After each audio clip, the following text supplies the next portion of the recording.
Salut à toutes et à tous, c'est Boris de Rue du Jeu. Je suis toujours avec mon pote Dracolos, il bouge pas, fidèle au poste.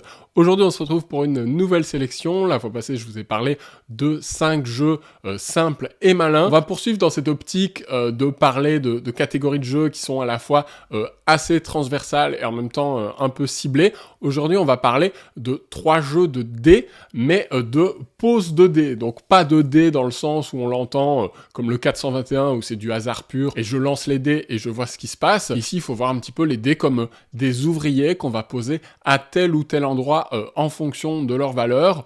C'est un genre qui est assez connu maintenant, qu'on a vu parfois avec du draft ouvert, comme dans Coimbra, qu'on a vu dans des classiques du genre, comme Kingsburg, dont je vous parlais dans un épisode de Café Jeu. Ici, on va retrouver 3 jeux qui reprennent cette mécanique bien connue, mais qui leur ajoutent pour moi une saveur particulière. On va aller du plus simple au plus complexe. C'est parti!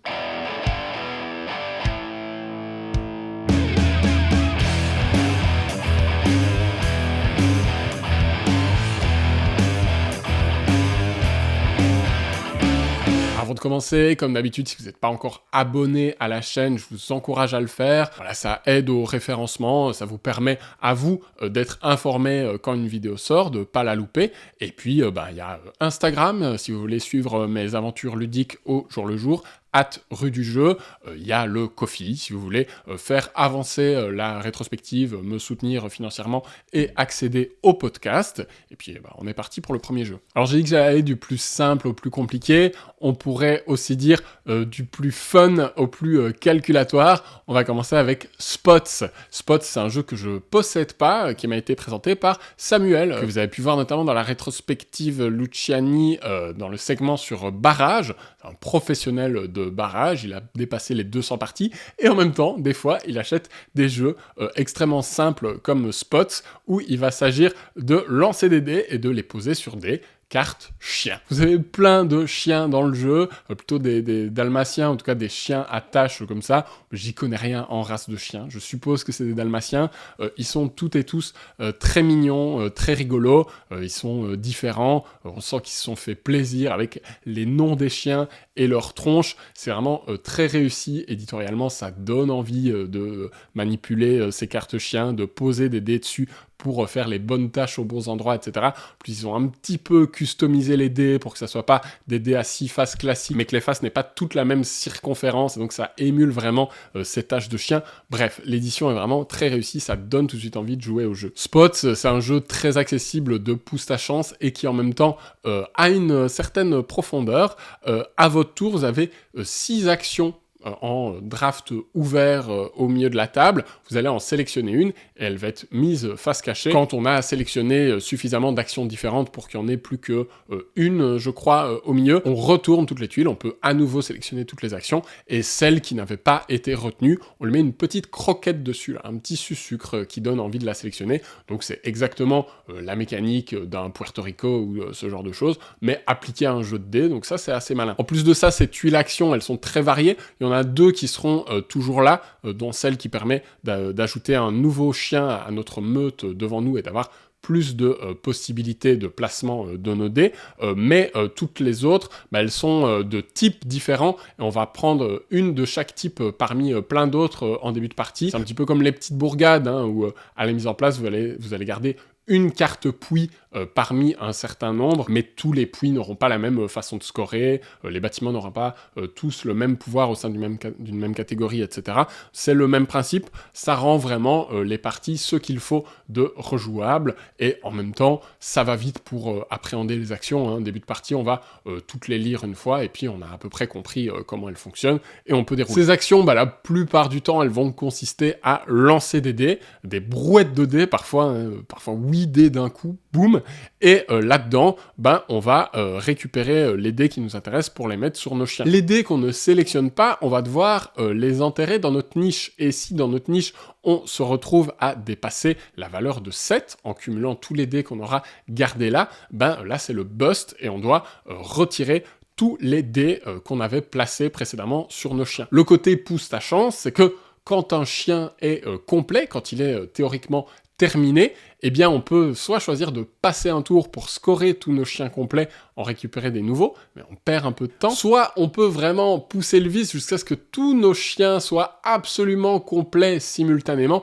et là on ne doit pas perdre un tour pour scorer, mais on les score tous tout de suite. Donc on a évidemment très envie d'arriver à cette situation, mais plus on va avancer dans le jeu, plus ça va être difficile. Parce qu'au début, tout va bien, vous avez plusieurs faces. Si vous avez du 2, du 3, du 4, vous savez où les mettre.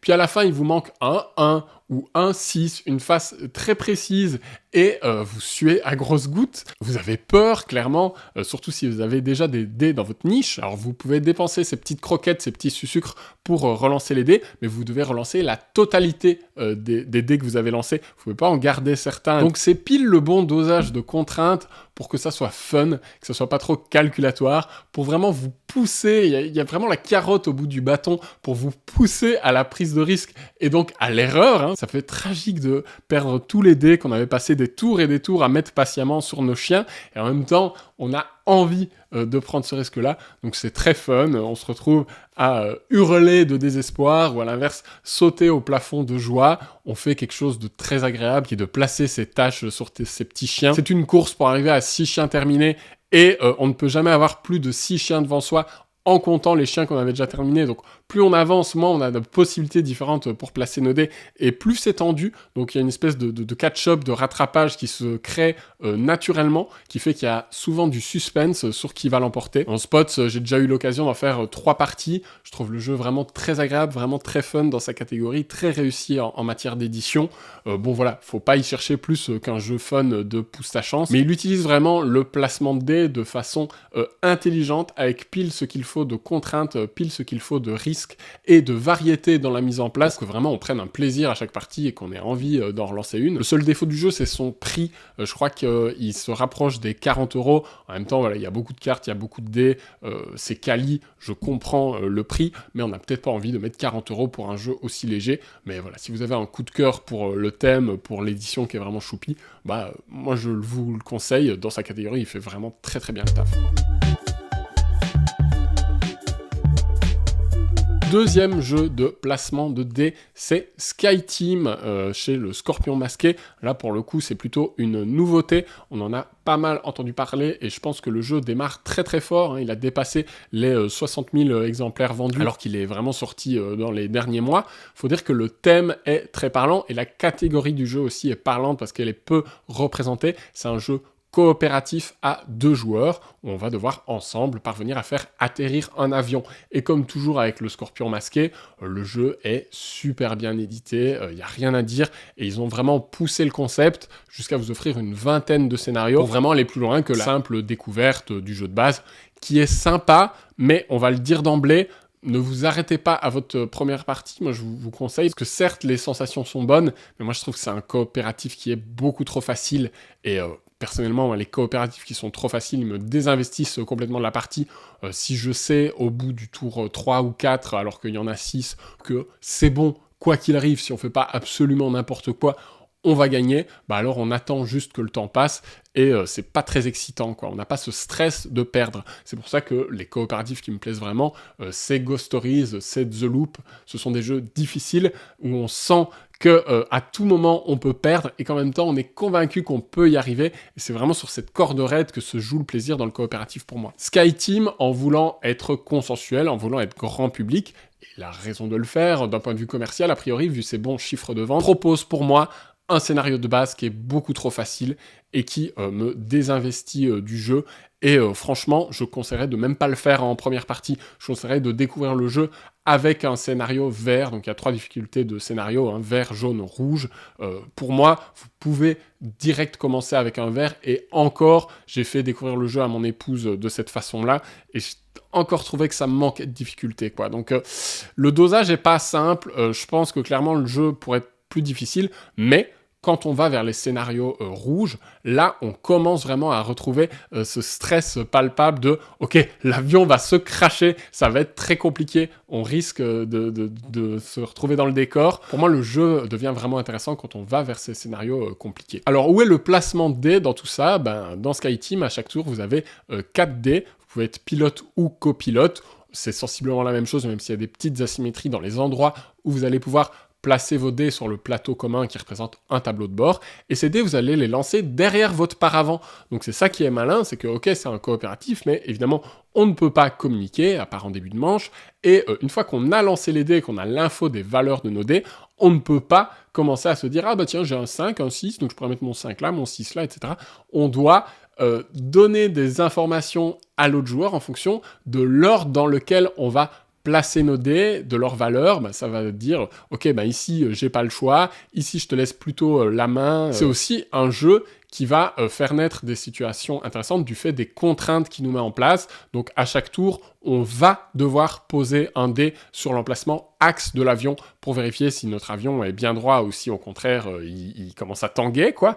Alors dans les modules avancés, il est parfois obligatoire que votre avion soit incliné d'une certaine façon pour pouvoir passer certains virages, et en même temps à la fin de la partie vous devrez être revenu à un axe droit.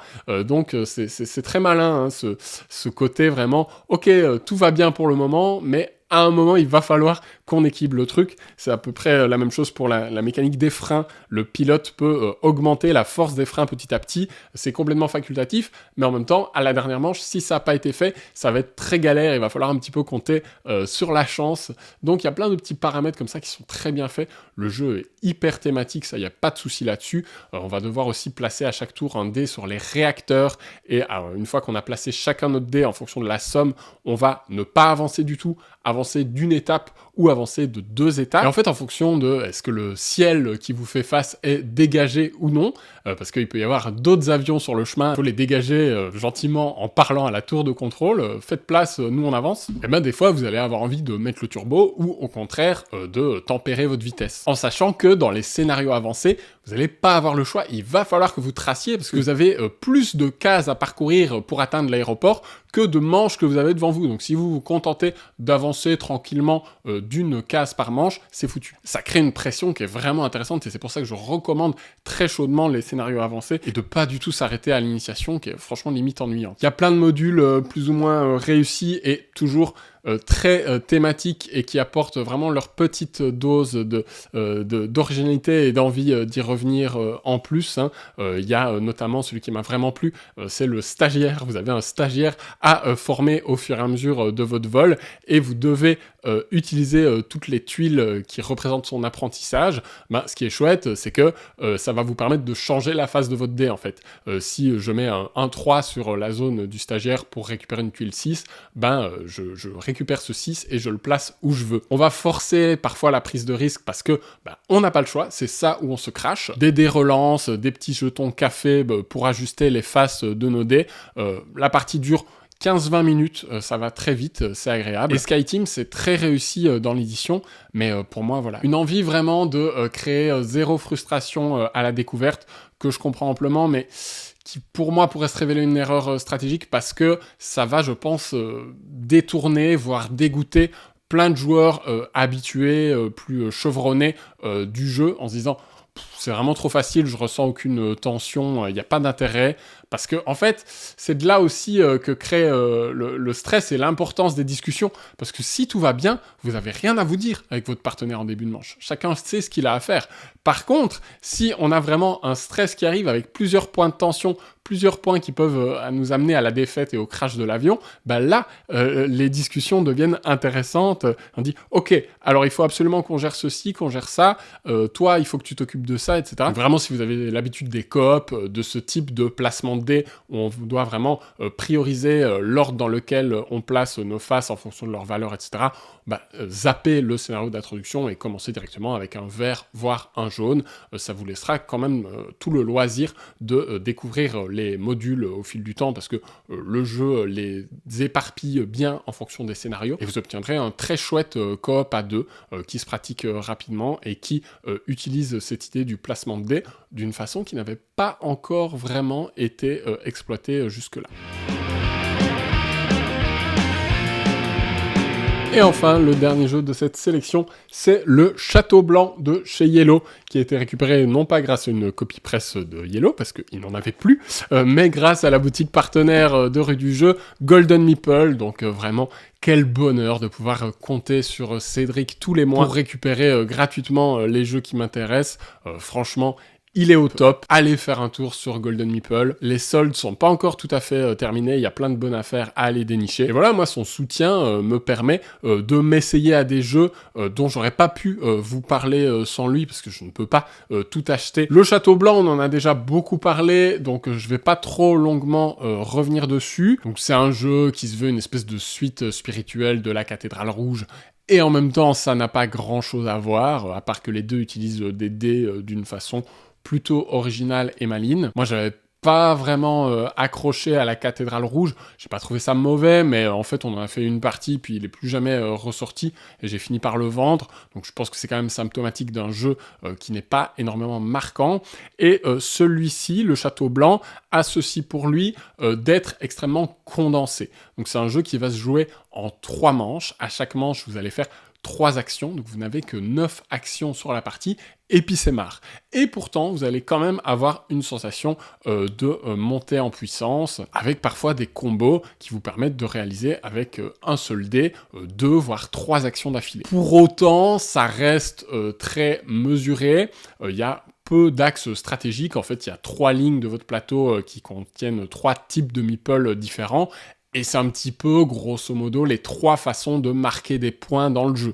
Donc il n'y a pas non plus des centaines de possibilités, ça reste un jeu assez mesuré, mais qui a voilà, ceci d'intéressant, de proposer vraiment ce concentré d'actions et de petits combos à 2 joueurs, 40-45 minutes. La boîte est pleine à craquer, l'édition est assez quali, le matériel est joli, et franchement, le prix est léger. 30 € pour tout ça, on se dit, ok, je fais une bonne affaire. Là où le placement de dés est intéressant, c'est qu'il n'y a pas énormément d'emplacements sur le plateau, et qui vont être assez vivants. À votre tour, vous allez prendre un dé sur un des ponts, et chaque pont va vous donner le choix entre le dé le plus élevé et le dé le plus faible. Alors on a toujours intérêt à prendre un dé plus élevé, parce que quand vous placez un dé sur un emplacement, s'il est plus élevé que la valeur requise, vous allez obtenir la différence en pièces, donc vous allez gagner des pièces, et s'il est plus bas, c'est vous qui devez payer la différence en pièces. Donc si je place un 1 sur un emplacement 3, je dois payer 2 pièces, c'est pas cool. Et en même temps, le jeu vous encourage à prendre le plus petit dé,